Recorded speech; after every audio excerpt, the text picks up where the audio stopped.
You're listening to a Frequency Podcast Network production. There's a museum in Halifax, Nova Scotia called the Maritime Museum of the Atlantic, and it's a veritable treasure trove for those interested in the nautical history of Canada. It houses over 24,000 artifacts spanning from the 1850s to the present and covering topics like the Franklin Expedition, the Titanic, the World Wars, and the Halifax explosion. But there's one item in particular that is likely the subject of more photo ops than anything else in the entire museum. Once you step inside, he's there to greet you. A brown and weathered skeleton dressed in a torn bright white shirt, white trousers, and a stylish red and black jacket hanging in an iron gibbet a good 12 feet off the floor.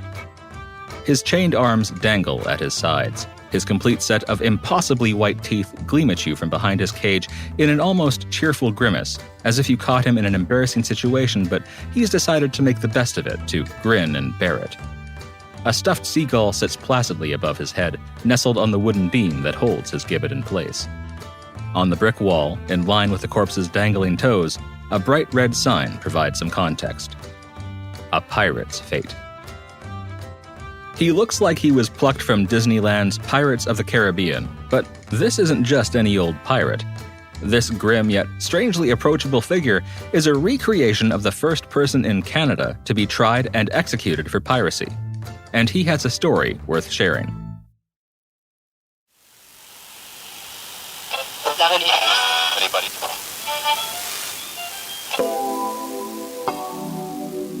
You're listening to Fireside Canada, my podcast about Canadian legends, lies, and lore. I'm David Williams. On tonight's episode, true crime turned legend. This is the story of sailors who get more than they bargained for when they join the crew of a mysterious vessel and enter the dark waters of Canadian history. Chapter 1. The Three Sisters at Fortune Bay. To a person looking for transport in 1809, the schooner known as the Three Sisters seemed as good a choice as any. At least at first. John Pigott had been working as a fisherman and general laborer in Fortune Bay, Newfoundland for nearly 5 years. Now, with the snows of winter fast approaching, he had set his sights on the town of Halifax, Nova Scotia. But getting there was complicated. The Napoleonic Wars continued to rage across the Atlantic. The recently crowned Emperor of France controlled or influenced most of Western and Central Europe, and Britain was desperate for sailors to bolster its ranks and continue its rule of the waves. But for many British sailors, mastery of the ocean often meant misery upon it, and the Navy ships that anchored off the coast of Nova Scotia would often find themselves a few sailors short by the time they set sail. Desertion rates were so bad, in fact, that in 1805, just 4 years earlier, the British Navy sent what were known as press gangs into the streets of downtown Halifax. Considered an evil necessity, a commissioned naval officer would arm 10 of his most vicious men with clubs, swords, and pistols, and together they would raid taverns and homes along the eastern shore, forcing every able man they could find to join their ranks. They operated on a press first, ask questions later policy, meaning that even if you were protected from impress under law, you might serve months on board a Navy vessel before the proper paperwork was filed, orders were received, and you could finally be discharged and return home. With no property and no official employment, a simple fisherman like John Pigott would be the perfect target once his vessel came within range of the colonial capital. The best way to avoid all of this was to somehow gain impress protection, essentially immunity from conscription into His Majesty's fleet. And that was usually done by joining a local militia or becoming a mate of a market boat. As luck would have it, the captain of the Three Sisters offered such protection. The vessel had come into port with a crew of just 2 men. The captain, who introduced himself as John Stairs, explained to John Pigott that the rest of the crew had been pressed, and, while he could steer her well enough, the only other man on board, the vessel's owner, John Tremaine, wasn't much of a sailor. They were bound for Halifax, he said, with a hold full of fish and other trade goods, but they needed additional hands to make the voyage. Captain Stairs promised to give Pigott the protection he desired, along with payment for his work, if he joined the crew and sailed with them to Halifax. It sounded like a great deal, so Pigott agreed. Captain Stairs smiled, then called down through the vessel's skylight. Moments later, the owner of the Three Sisters was on deck. He was a striking black-haired Irishman. His dark, piercing eyes, handsome, unlined face, and strong white teeth contrasted greatly with the worn and weathered faces of the men who usually came into port. With hurried pen strokes, the Irishman wrote a shipping contract for John Pigott and signed his name as John Tremaine. Happy to have found passage to Halifax, Pigott had his trunk brought on board. The next morning, Tremaine sent Pigott into the hold to do some work. But as the young fisherman approached, he noticed something unusual. The hatch was missing. Captain Stairs quickly waved this off. The Three Sisters had encountered a storm a few days prior, he said. The hatch had come loose and washed overboard, but not to worry, he would have a new one in place before they disembarked. Though the story about the storm was certainly possible, it was strange. Crews of trading vessels would have made doubly sure that the hatch was secure, lest they risk personal injury or, even worse, damage to the cargo. Something didn't feel right. And things felt even worse once Pigott stepped inside the hold. He couldn't believe his eyes. The cargo they were hauling, around 600 quintals or about 130,000 pounds of fish, was not even stowed properly. Not at all.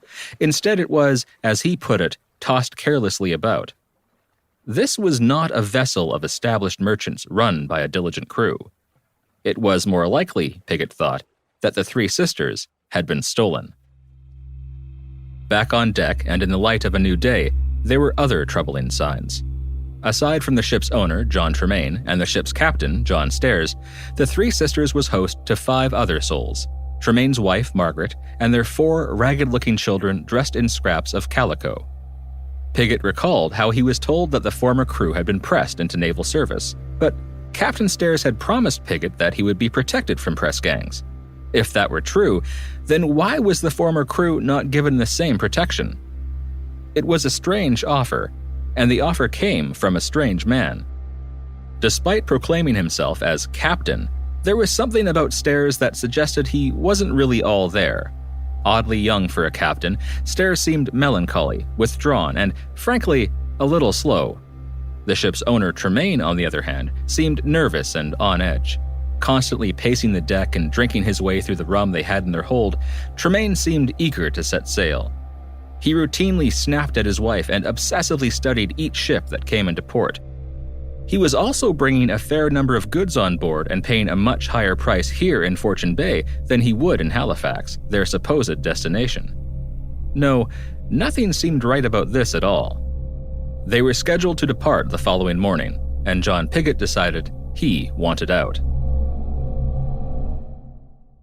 That evening, as Pigott and Stairs were rowing to shore, Pigott asked the captain for clear proof of the impress protection that he was promised. Don't worry, Captain Stairs told him. He would get it when they went to sea. That answer wasn't good enough.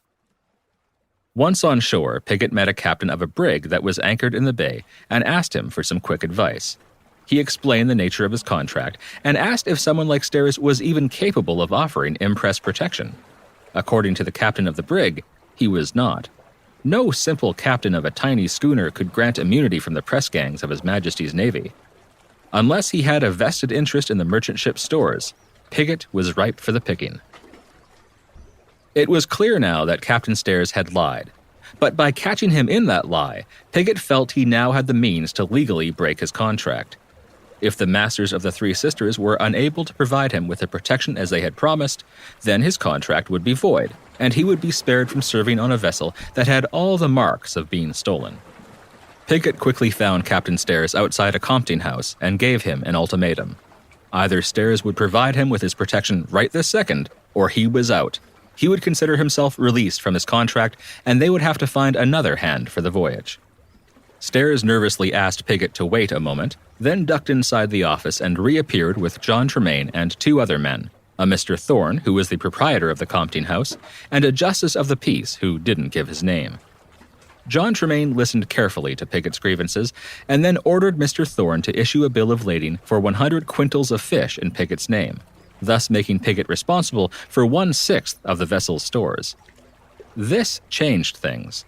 Now, Pigott wasn't just a sailor on the Three Sisters, he was part owner of its cargo, and that made him far less likely to be a victim of the press gangs that patrolled Halifax Harbor. At last, Piggott had his protection, but it was of little comfort. Piggott didn't trust Stairs or Tremaine and simply wanted out of his contract. But his plan to void that contract had backfired, and now that Stairs and Tremaine had met their end of the agreement, Piggott was required by law to meet his. But Tremaine and Stairs were hiding something. He was sure of it, and a sense of dread grew inside him as he contemplated going to sea with these two mysterious men. His mind raced. Sensing hesitation, the Justice of the Peace stepped in and offered Piggott an ultimatum of his own. He could either return to the Three Sisters and prepare to get underway, or he could be clapped in irons, tied to a flagpole and beaten, and then forced to serve on board a man-of-war. If he ran, they would publish his name across the colony, making it impossible for him to show his face in Newfoundland ever again. Out of options, Piggott returned to the schooner and helped bring her to sea the following morning. Imagine his lack of surprise when the Three Sisters turned east and began sailing further away from Halifax.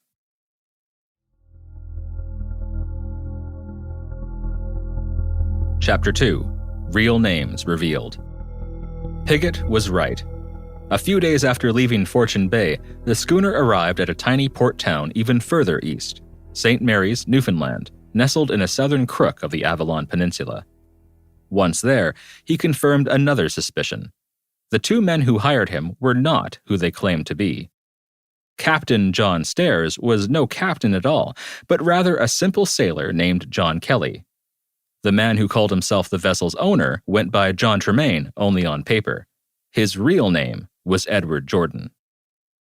Though it wasn't clear exactly what was going on with the Three Sisters and those on board, things were looking pretty suspicious. And yet, John Piggott didn't immediately jump ship. Why not? Well, we don't know for certain, but we can speculate. First, there was really nowhere for Piggott to go. St. Mary's was a tiny fishing village with far less traffic than the ports of Fortune Bay. The chance of finding timely alternate passage to Nova Scotia was slim, especially for a fisherman who was likely short on cash. In addition, the threat of being arrested, beaten, and sent to a man-of-war, a threat issued by a Justice of the Peace no less, was still fresh in his mind. Finally, despite all appearances, Edward Jordan and John Kelly did have some plausible explanations for their actions. In a quiet conversation on deck, Jordan admitted to Piggott that he owed some money in Halifax and had been using a fake name simply to avoid his creditors. Yes, the vessel had sailed east rather than west, but Jordan insisted that Halifax was still his ultimate destination. First, he intended to find a market that would pay him top dollar for his cargo, 1/6 of which now officially belonged to Piggott. After the sale was made, they would return triumphantly to Halifax. Piggott would have money in his pocket and be out of the reach of press gangs, and Jordan would pay his debt in full. Whatever his reasoning, it was clear to Piggott that staying on board the schooner was his best course of action, at least for the moment. But it was also clear to him and everyone else on board that the self-proclaimed Captain John Kelly didn't have the slightest idea of how to pilot the schooner. Piggott and another new hire, William Crew, were simply hands for the vessel, and the only thing Edward Jordan seemed to be good at was nervously watching the horizon and drinking himself into a stupor. The Three Sisters needed a navigator, and the best place to find one was in St. John's.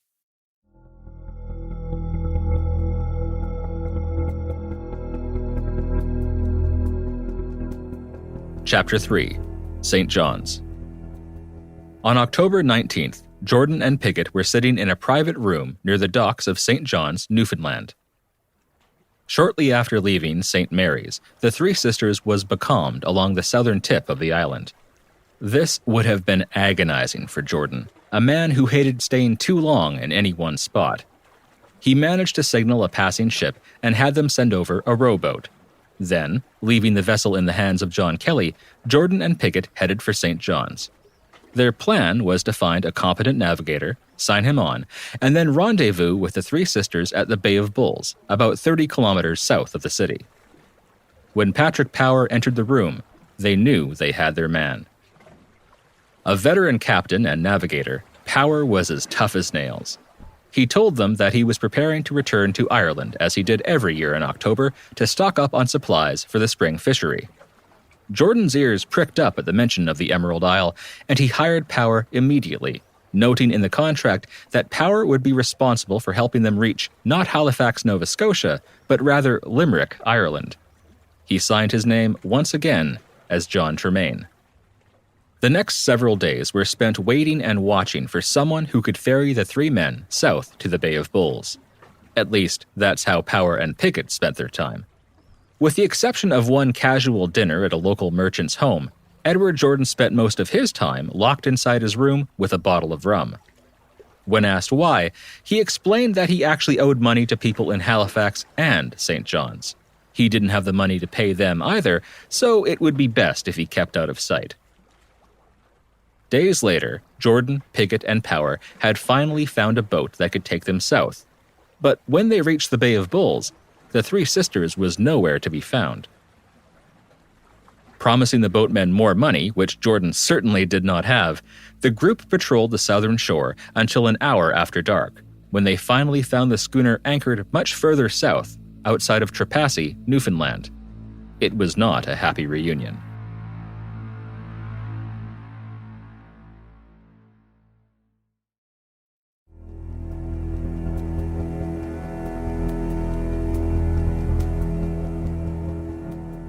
Chapter 4. An Unhappy Reunion. When Edward Jordan returned to the Three Sisters, he noticed two things. First, there were new additions to the crew. Second, his wife was missing. Margaret Jordan had gone to shore, and John Kelly was the only one who knew where she was. Jordan was incensed and demanded that Kelly return with him to shore immediately to retrieve her. They were back on deck an hour later with Margaret in tow. Jordan, drunk as usual, went immediately to bed, while Margaret, Kelly, Piggott, Power, and the rest of the crew sat in the cabin and drank. The skies were pitch black and heavy with clouds as the night wore on, and the crew talked quietly by candlelight. Suddenly, Edward Jordan burst into the cabin and spat at his wife. "I hear you talk." He lunged forward. Margaret screamed and hid behind Kelly. Jordan pulled a musket from the wall. Power jumped to his feet and snatched the weapon from Jordan's hands, then gave it to one of the boatmen to hide. Jordan and Kelly immediately came to blows, with Jordan screaming that Kelly had slept with his wife. Jordan snarled and raved, swearing over and over again that he would kill Margaret, that she was the only person in the world who could hang him, and by God, she would do it if he didn't kill her first. Jordan ran to his bedside and flung open his trunk. He was frantically searching for his guns. Kelly went to his own bunk and pulled Jordan's pistols from beneath his mattress. Margaret fled through the main hatch. Patrick Power snatched the pistols from Kelly's hands and followed Margaret up on deck. Topside, Margaret turned to Power and begged him to throw the pistols into the sea before Jordan or Kelly could use them. "Power, Power," she pleaded, "you do not know what mischief they have done." Kelly appeared on deck moments later, insisting that he was hiding the pistols from Jordan. He certainly wasn't planning to use them. He was simply revealing them now so that Captain Power could dispose of them. Kelly cautioned, "Power, you do not know what kind of man he is. Do not let those pistols come into Jordan's hands until you get to Ireland, or you will be sorry." With Kelly's help, Power located and secured the second musket, the last firearm on board, and gave it to Piggott to hide amongst the fish in the hold. Then he turned his attention to Jordan, calmer now, but still drunkenly rambling below. Margaret spoke up. "Give him some rum, and he will go to sleep," she said. Power went to the cabin, gave Jordan a drink, and guided him back to bed. Before he passed out, Jordan gave one last warning. "Do not let that woman come to bed with me tonight, or I will take her life." Margaret knew he wasn't bluffing. She curled up on a locker and went to sleep. An hour before sunrise, Margaret was awake and beckoned Piggott to her side. Desperately whispering in the dark, she urged him to help her escape to shore. If he did, she promised she would tell him a secret that would, in her words, be of service to him. Afraid of making a bad situation even worse, Piggott refused. A short time later, Margaret was now on deck, begging Power for his help, but he also refused to help the desperate woman. Just then, Edward Jordan stumbled on deck in a drunken rage and ran toward his wife. Power stepped between them. Jordan grabbed Power by his shirt and demanded that he hand over his stolen pistols.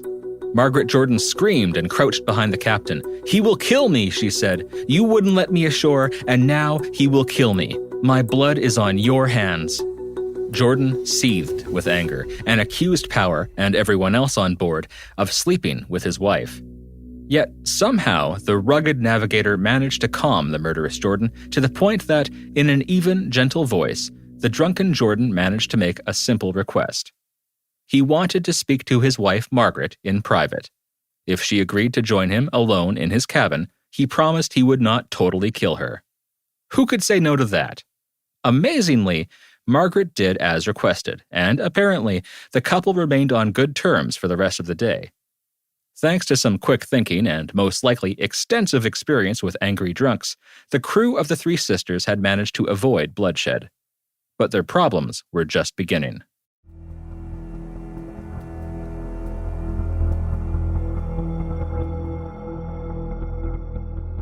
Chapter 5. Crazy John Kelly. Remember when I said that John Kelly seemed a bit strange? Well, now he would act downright bizarre. As the dysfunctional couple retired to their cabin, Power and Kelly went to shore to gather some necessities.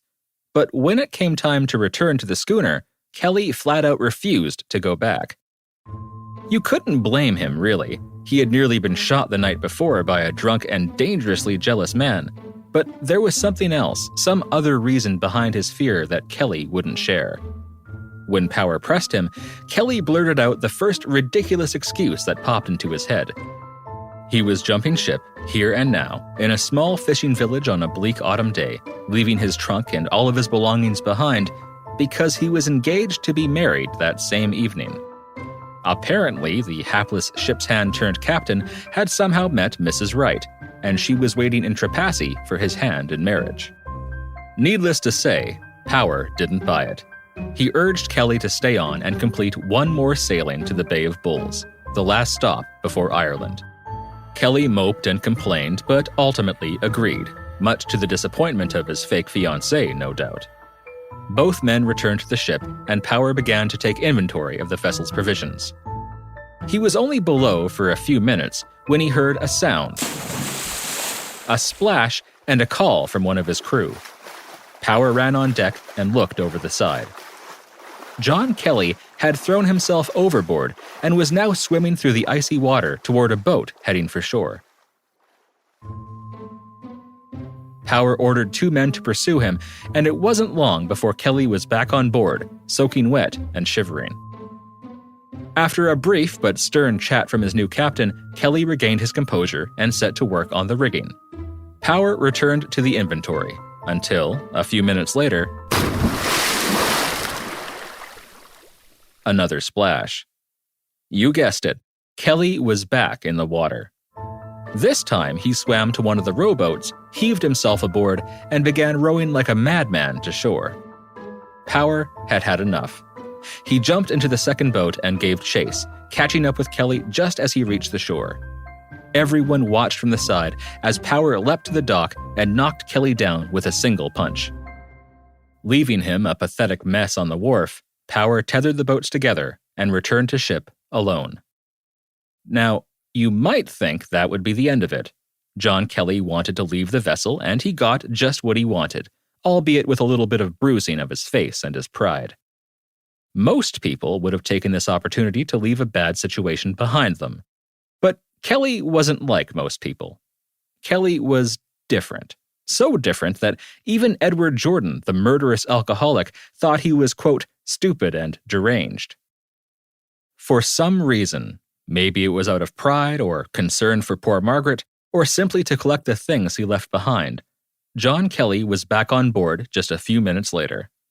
Puffing up his chest, he confidently strode across the deck and, as if he had learned nothing at all, dealt Patrick Power a retaliatory blow. Power responded in kind with another quick jab to the face that sent Kelly tumbling through the hatchway. Moments later, Kelly appeared on deck a final time, now joined by William Crew and John Piggott, all of them dragging their trunks from below. It seems the crew had had enough. Sensing a mutiny or potential desertion on their hands, Patrick Power and Edward Jordan joined forces and warned that any man who attempted to take a boat to shore would be shot. As an additional precaution, Power weighed anchor and allowed the vessel to drift further offshore. This was enough to get all three men to return their trunks, and Crew and Piggott got back to work. John Kelly, on the other hand, stayed below. Power set course, Jordan swigged a mouthful of grog, and the three sisters set sail once again, while a bruised and broken John Kelly sulked in the hold.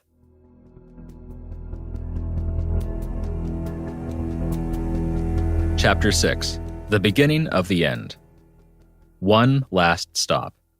Though Edward Jordan was eager to leave the North American coast behind him, the three sisters needed more provisions for its journey across the Atlantic, and the Bay of Bulls was the perfect choice. Jordan had friends there who would provide him with quality sea stock at a good price, along with the latest news from across the empire. The shores of Ireland were getting closer, together with their promise of a fresh start for Jordan and his family. But his past and the mysterious unnamed troubles that chased him were still lurking behind, just out of sight. Day and night, Jordan would sit near the helm, bottle in hand, watching the horizon. Each time a ship's sails would appear, he would hurl questions at the navigator. What kind of ship was that? What was her course? What flag did she fly? Any vessel from Halifax was given a wide berth. When the rum got the better of him, Jordan would again lash out at his wife and hurl angry insults, paranoid accusations, and deadly threats. He would demand that the crew return his pistols, then plead with them. They didn't understand, he insisted. He had to shoot her. She was the only person who could see him hanged. Thankfully, with all weapons secured and John Kelly, another source of agitation, moping in his bed below, Jordan's ramblings never escalated beyond drunken threats. Though Jordan's threats were best ignored, his words were still curious. What did he mean when he said that his wife, Margaret, was the only person who could see him hanged? John Piggott asked Margaret several times on the voyage, but her answer was always elusive.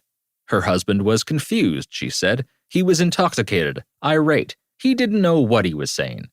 His words were simply the nonsensical accusations of a nervous and neurotic drunk. Nothing more. At long last, the crew arrived at the Bay of Bulls, and Jordan left to find his friends and procure wood and water.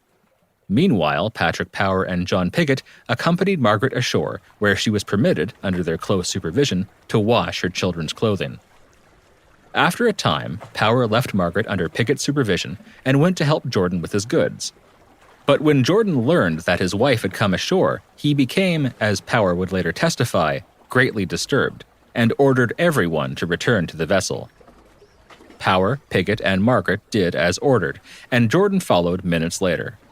Once on board, an agitated Jordan ordered Power to immediately go to sea. Power refused. The wind was blowing into the bay, he said, and they would likely need to wait until morning. Jordan was furious. If we can't sail her out, I'll tow her out, he said, and left to rally his friends. In response, Power brought the vessel even further into the harbor. Edward Jordan returned with a number of men at his side and demanded again that Power go to sea. Though pressured by Jordan and his motley crew, Patrick Power stood his ground, telling them that even if they managed to tow the vessel beyond the bay, he would simply refuse to navigate, and without his help, they wouldn't get very far. Jordan grew desperate. He took Power aside and begged him to comply. Then came a bombshell. Edward Jordan revealed to Power that, while in town, he had learned that a Navy schooner had been dispatched from St. John's that very evening. It was on course to intercept the three sisters by morning, and they had precious little time to escape. It was now crystal clear. Edward Jordan wasn't just avoiding some random debt collectors. He was running from the British Navy. No private debt, no matter how large, would ever warrant pursuit by a king's ship. Edward Jordan was guilty of something far worse than welching on a debt. Power decided, then and there, that he would have no further part in helping Jordan escape whatever justice was coming. With the vessel's sole navigator refusing to sail and the winds against him, Jordan could do nothing but pace the deck in confusion while his impromptu gang returned to land. Suddenly, out of nowhere, John Kelly appeared on deck for the first time in days. He beckoned Power over and made a proposal oddly similar to what Margaret had offered Piggott days earlier. If Power would come with him to shore, Kelly would tell him, quote, something that would serve him. Power considered the offer and agreed. Why not? The Navy was on their way, the voyage was essentially over, and even crazy John Kelly now seemed like better company than the frantic Edward Jordan. There was only one problem. It would be exceptionally hard to escape while Jordan remained on deck. So, in a not-so-subtle maneuver, Power nonchalantly approached the haggard Jordan and suggested that maybe he should go below and, get some sleep. Oh, and by the way, he and Kelly might go to shore for just a minute or two, but hey, don't worry, they'd be back soon enough. They weren't worried about the Navy ship that was pursuing them or anything. It's all good. Sweet dreams. Jordan was less than convinced, saying, "You might as well kill me as go to shore." He crossed his arms and vowed that he would keep watch all night just to make sure that no one left the vessel. Kelly and Power gave up their plan to escape and went to bed. Dawn came, and Patrick Power woke to find an exhausted Edward Jordan standing over him. There was a fair wind, Jordan said. They should set sail immediately. Power blinked the sleep from his eyes, went on deck, paused a moment, and shook his head. No good. Yes, the wind had changed and was now blowing out of the bay, but it was blowing too strongly. They would have to wait a little longer or risk damage to their sails. This sent Jordan into a rage, but just before he opened his mouth, splash. Power and Jordan raced to the side and looked over. Sure enough, there was John Kelly. Once again, he had thrown himself overboard, scrambled into a boat, and was now desperately rowing to shore. Power called after him, "Hold up, he wanted to go too." Kelly yelled back, sorry, he couldn't stop. He had to escape, but he would send the boat back once he was safely on land. Power rushed below to gather his things, but heard a commotion and came back on deck. Edward Jordan had cut the cable, raised the jib, and was now standing near the companionway with an axe in his hand, silhouetted by the morning light. He stared at Power. "I see you have her underway," Power said. "I have," Jordan replied, "and you shall go to sea. Or blood." He raised the axe menacingly. Knowing better than to argue with a drunk man with an axe in his hand, Power complied, and the three sisters set sail one last time. It was a desperate move by a desperate man, but it came too late. Just 30 minutes after leaving the bay, the crew spotted a Navy ship on the horizon. Hoping to confuse his pursuers, Jordan ordered the man at the helm to suddenly turn the vessel about and head toward Halifax. But Power ordered the helmsman to maintain their course and threatened to strike him with a handspike if he did otherwise. Jordan's entire crew was now working against him, and he was powerless. He could do nothing but watch as the distant ship grew closer until finally it was upon them. Jordan cried out, "Lord have mercy on me! What will my poor children do?" and wilted where he stood. The HMS Cuttle, a schooner armed with 4 12-pounder carronades, fired a warning shot and forced the three sisters to come about.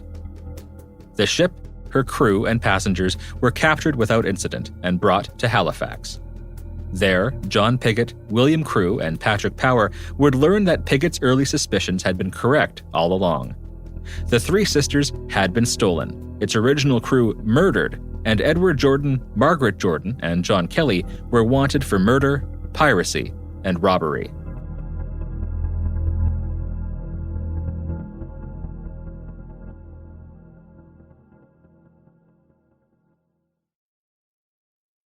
Over the years, the story of the pirate Edward Jordan has become legend. As a new colony in a northern climate, Canada was never the first choice for pirates, and our stories of them are quite limited. But, like most people, we Canadians love the danger and intrigue of outlaws, so we tend to hold tightly onto whatever we can find here at home. Sometimes, when the mood strikes us, we might even spice it up with a little bit of romance and color, inspired by other legends and ideals that have entered our pop culture. That's certainly the case with this story. Today, the tale of Edward Jordan can be found in various books and websites, often in brief summary, but with little flourishes added, as if the author couldn't help but get carried away by the word pirate.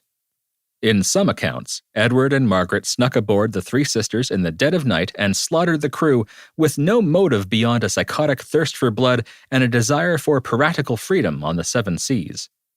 In other versions, the couple were passengers when Edward Jordan just decided out of the blue that he wanted to be captain. The story says he befriended the mate John Kelly, and together they hatched a plan to murder the crew and take the schooner by force. There's even one respected website, apparently devoted to lesser-known aspects of military history, that claims Jordan was a, quote, sea dog who cruised the waters off the eastern seaboard, plundering fishing vessels and traders until being captured by the Royal Navy. As you might have guessed, all of that is fabrication. Jordan was far too busy trying to find a half-decent navigator, or drunkenly threatening his wife, or bumbling his way from port to get much plundering in. Now, I can't really blame people for jumping to conclusions or adding a bit of romantic nonsense to the story. We hear the word pirate and our imaginations soar, or in this case, set sail. Without checking the facts, we imagine people like Jordan plundering ships and looting ports because, well, that's what a pirate does. At least in our stories, in our minds. It makes a somewhat dull or brief story a little more entertaining. But all of this fun with falsities also covers up the real story and the real people who lived it. So what is the real story of Edward Jordan? What really happened on board the Three Sisters before it reached Fortune Bay? What did Jordan do that would lead to these terrible allegations? What was Margaret's role, and how did John Kelly fit in? The answers don't fit our romanticized vision of what a pirate should be, but they have their share of drama and excitement. In fact, I think the truth is far more interesting than any legend. But that will have to wait until next episode, in part 2.